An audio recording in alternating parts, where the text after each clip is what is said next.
Eski brendlar kelgan Samsung bilan birga ishlab chiqariladi. Ko'pim geli, konditsioneri, kapsulasi juda ham sifati zo'r, to'qilik deyarli hammasi. Shularning pastalari, yaxshi tozalovchi pastalar, lechebniy pastalar, detskiy ikki xili bor. Kattalarning ham shunday oddiylari bor, lechebniylari bor, oqartiruvchisi. Lechebnilar ichida oqartiruvchi, toshga qarshi, ta'sirchanlikka qarshi variantlari bor. Mana bular shularning ukalari. Bular ham lechebniy pastalar 30 ming atrofida narxlari. Konditsionerlar kelgan shampunlar. Shampuni quruq sochga yaxshi namlantiruvchi, yog'li sochga shampunlari bor. Shularning konditsionerlari bor. Keyin keratin qilingan sochlar uchun yoki umuman tabiiyroq shampun ishlatmoqchi bo'lganlar uchun mana bu shampunlar bor. Shu paytgacha bo'ladi. Mana bunaqa ko'rinishda bo'ladi.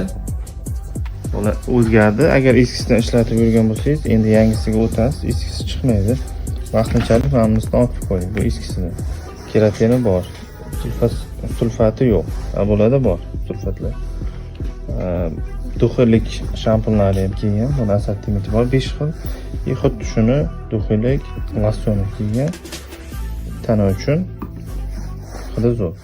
Xuddi shu shampunlarning sovunlari kelgan. Duxiylik sovunlar va oddiyroqlari peeling, lekin bular ham juda ham zo'r tozalaydi tanani, yuzni. Lekin xuddi shu brendda bitta qismi baby tanangiz kelgan. Pudralari, anorligi, kollagenligi. Bularning barchasini bizdan xarid qilsangiz bo'ladi.